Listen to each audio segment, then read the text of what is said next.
Hey, what's up, guys? A lot of people are talking still about the Israeli-Palestine Gaza conflict right now. It's been going on for over a year now, and we in Canada we have a lot of demonstrations that are pro-Palestinian, pro-Hamas, pro-Hezbollah, and even like there's been pro-Taliban flags thrown at some of these. Death to Canada, death to the United States, death to Israel specifically. But on top of that, there's been a lot of anti-Israeli rhetoric, and even bringing that rhetoric to literally communities, Israeli communities, where there's no consulate, there's no embassy there. It's just like a residential area that's known for having Jews in places like Toronto. And I think that's wrong. I think that kind of reflects what happened in early stages of Germany, like before World War II, like the Jew hatred, right? And I don't think Jews should be a target of hatred. I think that is not the direction we should be going, where we should be targeting a religion or aspect of society for hatred. Now, that being said, if you want to criticize Israel, as far as their government goes, like I have criticism of Netanyahu, what he did in COVID, for example. I won't even go there in this video, but okay, I can criticize Netanyahu on things, okay? And as well, maybe in the past, criticize some of the settlements on the West Bank, which is kind of like, they push maybe too far. But a lot of people who do criticize Israel maybe think they have an understanding of the historical context, but I don't think they do if they truly criticize Israel, because if they did, they would understand that Israel was largely the victims and they deserve a place to live in the Middle East. And I'll start by thousands of years, Israelis have lived in the Middle East, in all countries: Iraq, Yemen, Egypt, Lebanon. There was a significantly large Jewish population, and depending on the different times, there was times where they lived peacefully with the Muslims. Sometimes they had to pay a tax to the Muslims and whatnot. Okay, and then there was the Ottoman Empire for a few hundred years. And the Ottoman Empire was what controlled what is now considered Israel. Okay, up until 1916 or 17, sorry, the end of World War I, which Ottomans lost World War I because they were allied with the Axis power, Germany. Okay, and this was like where Lawrence of Arabia, I don't know if you know him, but he gained. He was British. The tribes in the Sunni area of the Middle East against the Ottoman Empire, and the British conquered back that land. They conquered it, okay, through World War I, because the Turks lost. Okay, so that area was known as the British Mandate of Palestine, but it wasn't Palestinians that ran it; it was Britain that ran it, and there was many Jews there. Okay, as well at that time. Jews in different parts of the Middle East, different countries. Okay, now we fast forward to World War II. The Palestinian Authority was allied with Hitler. Again, they were on the losing side.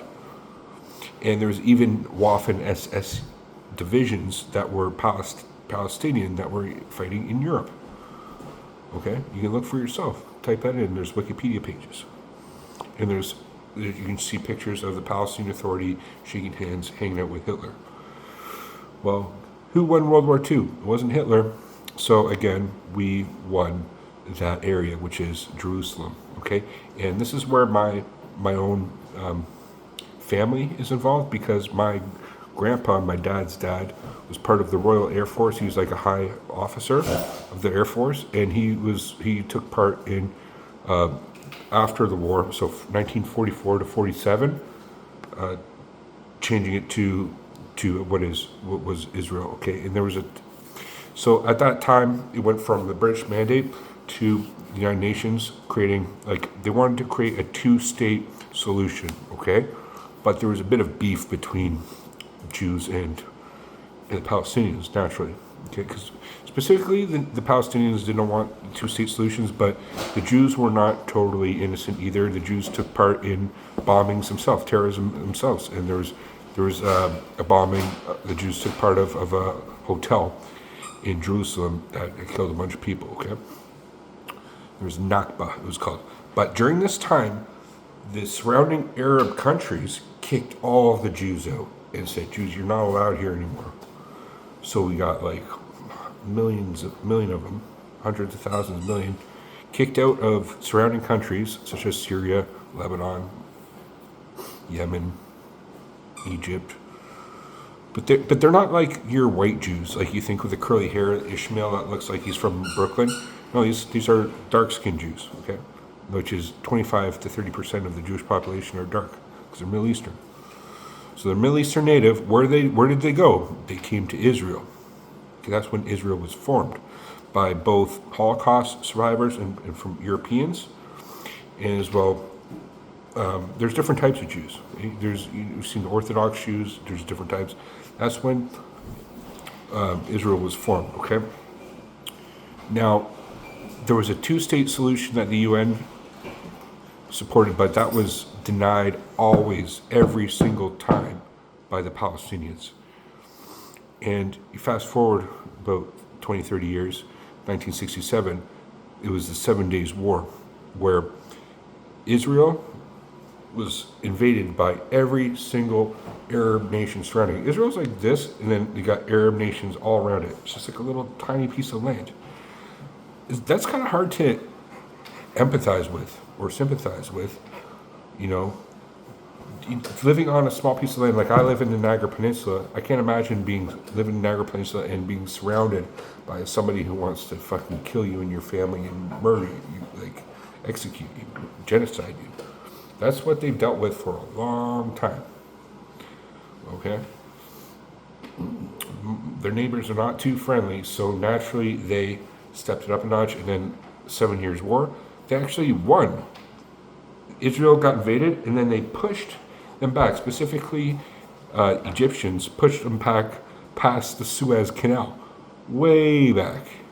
So they gained ground at part of that, and it's like, oh, why is Israel such colonizers? Yeah, they gained ground when they pushed their enemies trying to fucking invade them back. Or you're just going to give your enemies their land back right after they try to invade you? Well, they actually did. In a peace deal with Egypt, they gave the Suez Canal back, but they kept an area of land known as Gaza. And this is the historical significance, which brings up the next point, which is Israel held on to Gaza. Gaza was part of Israel up until 2005 or 6-ish. And Israel, out of good faith, gave Gaza to Palestinians. It gave it away. Like, people talk shit about Israel. It's like they literally gave a piece of land to Palestinians, being like, look, here it is. And Israelis that were living there moved out of there. Well, what happened immediately after that, this was all under the guidance of UN, was it became a terrorist hotspot for the worst terrorism you can possibly imagine, which is Hamas. Hamas, and then in their doctrine in 2007, said they're going to kill every last Jew on planet Earth, and not stop there, like anybody that goes against their radical Islamic ideals, okay? So that's what Israel's dealing with. Not just there, but here in Canada, the same sympathizers of the Hamas and Hezbollah north of Israel are here in Canada. So this is a Canadian issue, whether we like it or not. We can be like, look, we don't want to bring this type of foreign conflict in Canada. Yeah, I understand that.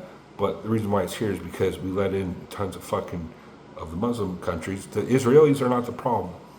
Israel is a beacon of light in the Middle East. Again, whether you like Netanyahu or not, that's fine. Like, there's going to be different governance of Israel. But if you go there, trust me, it's a good place to be. Compared to the shithole countries around it, it's like literally what you would expect a Western country to be. It's Western culture within the Middle East. The only place that's Western culture. You have places like Dubai, whatever, that's all fake bullshit. It's not Western culture. Israel's real Western culture. And if that falls, well, what's next?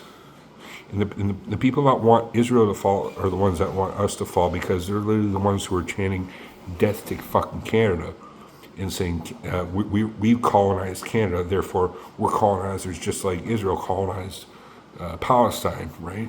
River to the sea, fuck that shit. River to the sea is the Jordanian River to the Mediterranean Sea, which is everywhere. So they want Israel to non-exist. Okay. Now, some of you might be like, "Well, I heard some things about, Israel Zionists and their, role in this, that, and the other." Yeah. Well, just as Israelis have just a part of that as Canadians do. Like literally, it's the same people. The same. Our leaders and Israeli leaders are the same people. So we're just as guilty then. You're gonna blame Jews. You might as well blame yourself, because literally, the United States and Canada and in the West are like we're being infiltrated by the same people, and it's not a Jewish thing. There's a cabal that obviously did that. In the West, which we've been infiltrated, and those people need to be exposed, but it's not Israelis in itself. It's not Jews in itself, or even like Israeli government. Like I think there's something going on there which I'm not happy about. But if we look at again the historical context to the present, all I recommend you guys do is really sympathize with like imagine you had somebody 40 miles from you who, if they had the chance, would take your daughter and rape her in front of you while you're bounded, and then slit her throat right in front of you, and light her on fire. That's literally what we're dealing. That's what Jews are dealing with. Okay, it's that bad. Literally, Hamas came into Israel and they took some Thai guy and beheaded him. But they're just it's their radicalism is something that needs to be addressed, and Jews are the ones who are addressing them because they're in the Middle East. So they have my support. I hate radical Islam. I have a lot of criticism of Islam in general. You know what I mean? I think Islam is like medieval, and it's not like I want to eradicate them or hate people who are Muslims, but like seriously, it's like so backwards. It's so fucked up. Like it's one thing that's I think holding back human evolution, and the fact that we've imported millions of them in our Western countries. Like I lived in England. It's like holy shit. London is London-stan. It's like literally full of Muslim people. It's like what the hell are you thinking? Like, so comparing Muslims and like Jews, like obviously Jews are more aligned with our ideals. Okay. So I'll leave it there, guys. What are your thoughts on this? I could go on and cover some other aspects, but I just want to lay a foundation, like the historical context. So I just think it's important to understand. And I know some of you might be like, "Oh, Rockefellers or Jews and this and that." Yeah, they don't represent true Israel. They were part of it, but Rockefellers were part of creating New York City and everything too. So, they've been part of the West, just like George Soros and things. So, is what it is. Doesn't mean the West is bad though, right? So I'll leave it there, guys. What are your thoughts? Leave in the comment section below. Peace.